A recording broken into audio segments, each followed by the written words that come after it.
여러분 안녕하십니까? 오전 최고가를 경신한 코스피가 오후에도 상승장을 유지하고 있습니다. 개인이 오전 중에 매도로 전환했지만 기관이 물량을 받아내며 지수를 이끄는 모습인데 마감 앞둔 시장 상황 짚어보겠습니다. 오서영 기자. 네, 오서영입니다. 네, 현재는 거의 최고점 인근에서 움직이고 있는 상태죠. 네, 그렇습니다. 코스피는 현재 4,060선에서 움직이고 있습니다. 지수는 전장보다 1.27% 오른 4,061선에서 출발해 사상 처음 4,070선을 밟았는데요. 장중 4,078.99까지 오르며 4,080선 돌파를 눈앞에 뒀습니다. 현재는 개인과 외국인이 차익 실현에 나서며 총 4천억 원가량을 순매도 중이며 기관이 5천억 원 넘게 순매수하면서 지수를 방어하고 있습니다. SK하이닉스는 3분기 영업이익이 창사 이래 최대 수준을 기록하면서 주가는 전장보다 6% 가까이 뛰었습니다. 삼성전자는 소폭 오르며 10만 원대를 회복한 상황입니다. 코스닥 지수는 외국인과 기관의 매도세에 900선을 내주며 1% 가까이 하락하고 있습니다. 네, 지금 거론된 반도체 같은 우리 주력 산업에 호재성 정보도 꽤 나왔습니다. 네, 그렇습니다. 이번에 경주도 방문하는 젠슨 황 엔비디아 CEO는 간밤 미국에서 열린 기술 컨퍼런스에서 한국 국민을 정말 기쁘게 해드릴 수 있는 발표가 있을 거라고 말했는데요. 시장에선 이를 두고 SK하이닉스와 삼성전자의 6세대 9대 역국 메모리인 HBM4의 품질 테스트 통과 아니냐는 기대감이 커지고 있습니다. 또 트럼프 대통령이 앞서 원자력 발전 협력을 강조하면서 국내 원전주도 강세를 보이고 있습니다. 현대건설은 7% 가까이 급등 중이며 12% 가까이 상승 중인 두산 에너빌리티는 장중 신고가를 경신하고 있습니다. 한미 원전 협력 프로젝트인 마누가에 시장의 관심이 쏠리는 상황입니다. SBS 비즈 오서영입니다. 이어서 한미 정상회담 소식 짚어보겠습니다. 에이펙 현장인 경주에 도착한 도널드 트럼프 미국 대통령은 CEO 서밋에서 연설한 이후 이재명 대통령과 정상회담을 조금 전 시작했습니다. 현장에 나가 있는 취재기자 연결해서 자세한 상황 알아보겠습니다. 이정민 기자. 네, 한미 정상회담이 진행 중인 국립경주박물관에 나와 있습니다. 네, 양 정상 2달 만에 다시 만났습니다. 네, 두 정상은 지난 8월 워싱턴 DC 회담에 이어 2달 만에 이곳 경주에서 정상회담을 갖고 있습니다.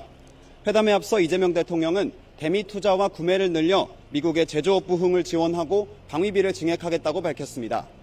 트럼프 대통령도 많은 산업이 미국으로 돌아오고 있다면서 조선, 자동차 등 제조업 분야 협력을 강조했습니다. 두 정상은 오찬겸 회담에서 양국 핵심 관료가 배석한 가운데 무역과 투자, 경제안보 협력 분야 논의를 이어갑니다. 대통령실은 미국의 핵심 동맹국으로서의 위상과 함께 영내 협력 논의를 주도하는 아젠다 세터로서의 역할을 한층 제고하겠다고 밝혔습니다. 네, 트럼프 대통령은 6년 만에 방한을 하게 됐는데 회담에 앞서서는 뭐라고 했습니까? 트럼프 대통령은 에이펙 CEO 서밋 기조연설에서 한국은 동맹국이자 좋은 친구라며 무역 합의는 아주 곧 마무리할 것이라고 밝혔습니다. 그는 스콧 베선트 미 재무장관 등 관세협상 실무진에 대해 탁월한 협상가라고 치켜세우며 김정관 산업통상부 장관에 대해선 상대하기 굉장히 터프하다고 밝혔습니다. 트럼프 대통령은 한미 조선 협력 관계를 다시 한번 강조했습니다. 그는 이제 조선 협력이 부흥하게 될 것이라며 한국과 매우 긴밀하게 협력하고 있다고 말했습니다. 지금까지 한미 정상회담이 진행 중인 국립경주박물관에서 SBS 비즈 이정민입니다. 에이펙이 열리고 있는 경주에는 엔비디아와 구글 등 굵직한 기업 경영진들도 모이고 있습니다. 이재명 대통령과 만난 아마존 웹서비스를 비롯한 글로벌 7개 기업들은 대규모 투자 계획도 내놨습니다. 류정현 기자입니다. 본격적으로 막을 올린 에이펙 CEO 서밋에 참석하기 위해 거물급 글로벌 CEO들이 속속 경주로 모입니다. 맷 가먼 아마존 웹서비스 대표를 비롯해 젠슨 황 엔비디아 CEO도 곧 한국을 찾을 예정입니다. 조화와 화합의 정신으로 번영을 일궈낸 천년 신라의 고도, 이곳 경주에서 여름을 맞이할 수 있어서 참으로 기쁩니다. 일찌감치 한국의 대규모 투자 계획을 발표한 기업들도 있습니다. 아마존 웹서비스를 비롯한 7개 글로벌 기업은 앞으로 90억 달러, 우리 돈 약 12조 9천억 원 규모의 투자를 하겠다고 약속했습니다. 막대한 규모의 투자금은 AI 데이터 센터 등을 짓는 데 사용될 예정입니다. 우리 기업 발걸음도 바쁩니다. 이재용 삼성전자 회장을 비롯한 국내 4대 기업 총수가 하워드 러트닉 미국 상무장관과 경주 예술의 전당에서 만날 예정입니다. 정기선 HD연대 회장, 김동관 한화 부회장도 이름을 올렸고 김정관 산업통상자원부 장관 등 우리 정부 인사의 참석도 점쳐집니다. 회동 뒤에는 경주에 온 한미기업인 100여 명이 참석하는 대규모 만찬 행사도 예정돼 있는 걸로 알려져 있습니다. 오늘부터 본격적으로 글로벌 경제 협력을 위한 다자 교류가 벌어질 것으로 보입니다. 경주 에이펙 현장에서 SBS 비즈 유정현입니다. 앞서 보신 젠슨 황 CEO가 이끄는 엔비디아의 주요 공급사이자 최근 우리 증시를 주도하고 있는 SK하이닉스가 3분기 예상했던 대로 10조 원 넘는 영업이익을 올렸습니다. 여기서 주가가 더 뛰고 있는 건 내년까지도 호실적이 이어질 거란 전망 때문인데 취재기자 연결해서 이 부분 짚어보겠습니다. 박규준 기자, 일단 SK하이닉스 3분기 실적부터 짚어보죠. 네, SK하이닉스는 올 3분기 영업이익은 11조 3,834억 원, 매출은 24조 4,489억 원을 기록했습니다. 두 수치 모두 역대 최대치를 찍으면서 분기 영업이익이 창사 처음으로 10조 원을 돌파했는데요. 이번 최대 실적은 고대역폭 메모리 HBM 수요 급증에다 D램과 낸드 가격 상승 덕분입니다. 회사는 고객들의 인공지능 인프라 투자 확대로 메모리 전반의 수요가 급증했고 HBM3, 12단 등 고부가 가치 제품군 판매 확대로 역대 최고 실적을 다시 한번 넘어섰다고 설명했습니다. 네, 이런 실적이 당분간 더 이어질 거라고 보는 배경은 뭡니까? 네, SK하이닉스가 엔비디아를 비롯한 주요 고객들과 HBM4의 내년도 공급 협의를 모두 마무리 지었기 때문인데요. HBM4는 지난달 개발을 끝내고 양산 체제를 구축했고 올해 4분기부터 출하를 시작해 내년에 본격 판매될 예정입니다. 급증하는 인공지능 메모리 수요로 D램과 낸드 전 제품도 내년까지 고객 수요를 모두 확보했다는 설명인데요. SK하이닉스는 HBM 제품의 수요 대비 공급이 2027년도에도 타이트하게 유지될 것으로 전망한다고 밝혔습니다. 시장에서는 SK하이닉스가 최대 고객사인 엔비디아의 HBM4 공급을 확정했기 때문에 내년 분기 영업이익도 10조 원을 돌파할 거란 전망이 나옵니다. SBS 비즈 박규준입니다. 이렇게 SK하이닉스가 주도한 HBM 등 인공지능 반도체가 각광받으면서 그 주요 설비인 TC 본더도 유명세를 탔습니다. 가장 큰 수혜주는 한미 반도체였죠. 그런데 그 후발주자로 한화 세미텍이 참전하면서 양측의 신경전이 치열했는데 결국 이게 소송전으로 번졌습니다. 조슬기 기자, 두 회사 맞소송이 시작됐죠. 그렇습니다. 최근 한화세미텍이 TC본더의 핵심 기술과 관련해 특허권을 침해받았다며 한미 반도체를 상대로 맞소송을 제기했습니다. 한화세미텍은 한미반도체의 HBM3 2용 TC본더에 탑재된 일부 부품이 자사 특허를 침해했다고 문제 삼은 것으로 알려졌습니다. 업계에서는 이번 소송을 한미반도체가 지난해 12월 한화세미텍을 상대로 제기한 TC본더 특허권 침해 소송의 맞대응 성격으로 보고 있습니다. 한미반도체는 당시 TC본더 개발 참여 실무진 2명이 한화세미텍으로 이직하면서 기술 유출이 이뤄졌다며 소송을 냈습니다. 이에 대해 한화세미텍은 기술 유출이 아닌 오랜 연구 개발을 통해 TC본더를 만들었다며 한미반도체를 상대로 해당 특허에 대한 무효 심판을 특허 심판원에 청구하기도 했습니다. 또 한미반도체 측의 자사 반도체 장비와 관련한 허위사실 유포를 중단하라는 내용 증명을 이 한미반도체 임원에게 발송하기도 했습니다. 네, 그러면 한화세미텍의 이번 소송에 대한 한미반도체의 입장은 뭡니까? 네, 한미반도체는 어제 오후 즉각 입장문을 내고 이 사실에 근거하지 않은 적반하장 소송이라며 한화세미텍을 향해 날을 세웠습니다. 그러면서 한화세미텍의 기술 침해에 대해 이 정당한 법적 대응을 하자 이에 맞서 역고소를 제기한 것은 후안무치한 행동이라고 목소리를 높였습니다. 업계에선 이 해당 장비 시장을 독점해온 한미반도체와 시장 확대를 노리고 있는 이 대기업 계열 한화세미텍 간에 기술과 자존심이 걸려 있어 양측의 소송전이 향후 치열하게 전개될 것으로 보고 있습니다. 또 양사 모두 SK하이닉스를 핵심 고객사로 두고 있는 만큼 소송 결과에 따라 매출과 경쟁 구도에도 영향이 있을 것으로 내다봤습니다. SBS 비즈 조슬기입니다. 다음 소식입니다. 불법 주식 리딩방은 흔히 국내 소형주의 투자자들을 끌어모아서 단기 시세를 높이고 주범들은 차익을 챙긴 뒤 주가가 급락하는 형태의 수법을 씁니다. 그런데 이 수법에 미국 주식까지 동원한 사례가 나왔습니다. 이민우 기자. 네, 이민호입니다. 네, 국내외 할 것 없이 시장이 호황이라서 범죄의 범위도 넓어지는 모습인데 이번에 나온 구체적인 수법은 어땠습니까? 네, 주식 투자에 관심이 있는 A씨를 포함한 투자자들은 주식 투자 정보 등을 받기 위해 텔레그램 연결 링크에 접속했습니다. 링크를 통해 입장한 비공개 채팅방에서는 실시간으로 거짓된 수익 인증 캡처가 공유되고 있었는데요. 자신의 주식 투자 전문가로 소개한 한 인물이 미국 거래소에 상장된 특정 주식을 추천하면서 특정 일에 특정 가격에 매수하라고 권유했습니다. 이들은 투자 금액별 교육반, 이른바 불법 리딩방을 운영하며 더 높은 수익률을 낼 수 있다며 리딩방으로 유도했습니다. A씨를 비롯한 투자자들은 이들이 추천한 특정 배터리 모듈 종목을 투자 금액의 최대치까지 매수하고 보유했습니다. 이후 투자자들의 대량 매수로 주가가 4달러에서 20달러 50센트까지 오르자 불법 업체들은 곧장 매도해 3달러까지 떨어졌습니다.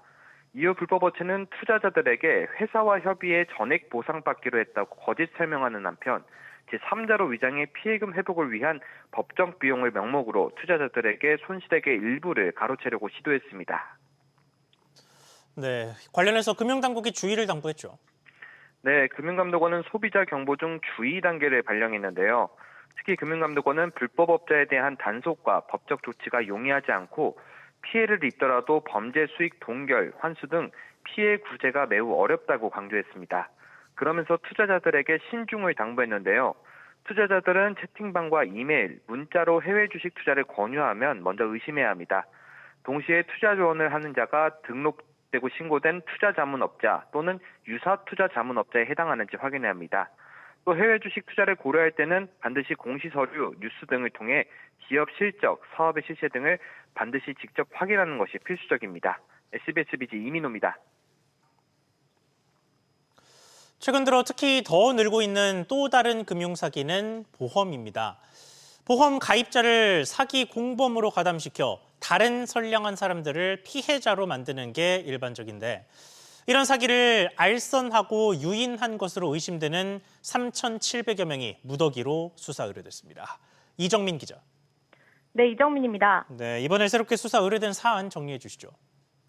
네, 금융위 등 12개 기관과 민간위원으로 구성된 보험조사협의회는 보험 사기 알선 유인 혐의가 있는 총 3,677명을 대상으로 수사를 의뢰했습니다. 피해 금액은 939억 원으로 대략 1,000억 원에 달합니다. 적발된 수법으로는 혐의자 A씨의 경우 인터넷 카페를 통해 추석 전 돈이 필요한 사람들을 구한다며 공모자 3명을 구하고 수도권 등에서 총 15건의 자동차 사고를 고의로 냈습니다.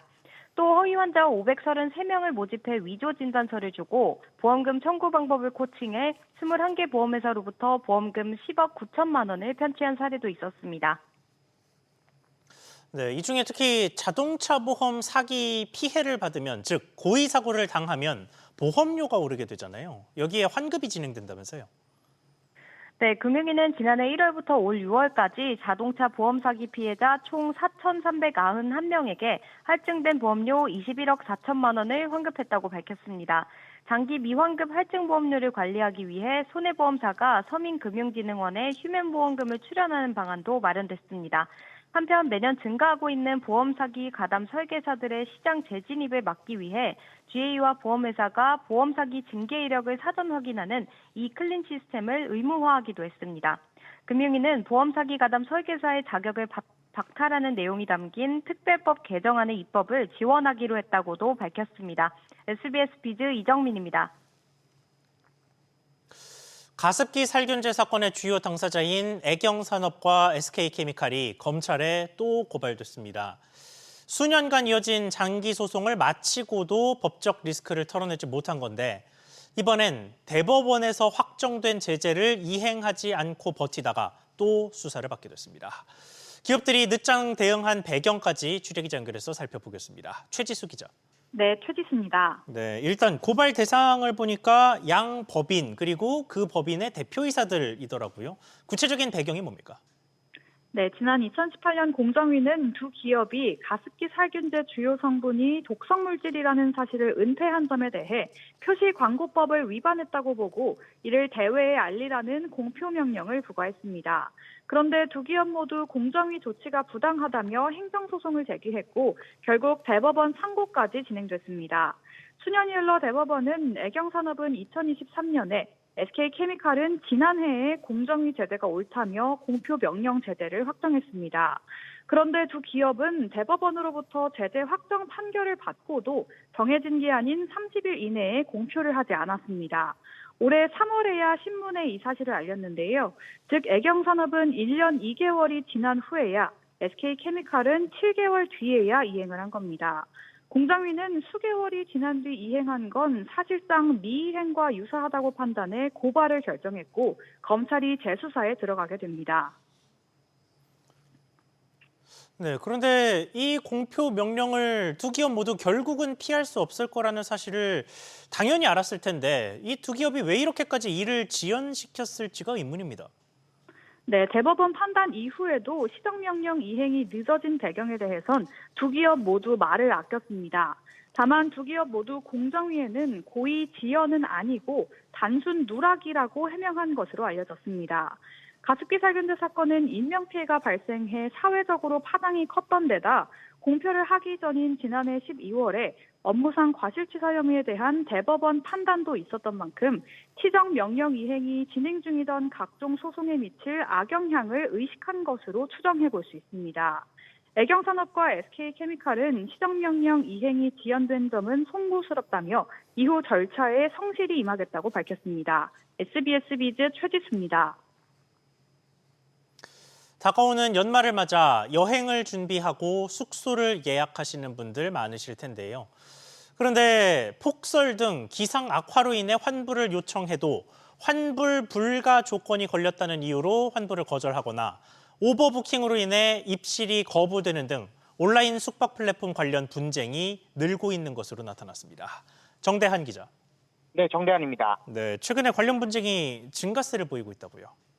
네, 한국소비자원에 따르면 숙박 관련 소비자 피해 구제 신청은 2022년 1,400여 건에서 지난해 1,900건을 넘어서는 등 최근 3년간 총 6천여 건 넘게 접수됐는데요.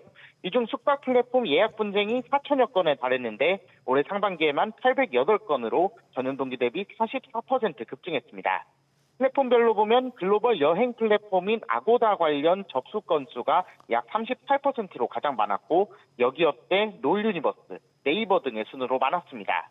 한편 분쟁 합의율은 올해 상반기 기준 평균 50%도 되지 않았는데요. 네이버가 평균 28.6%로 가장 낮았습니다. 네, 주로 어떤 유형의 분쟁이 많았습니까?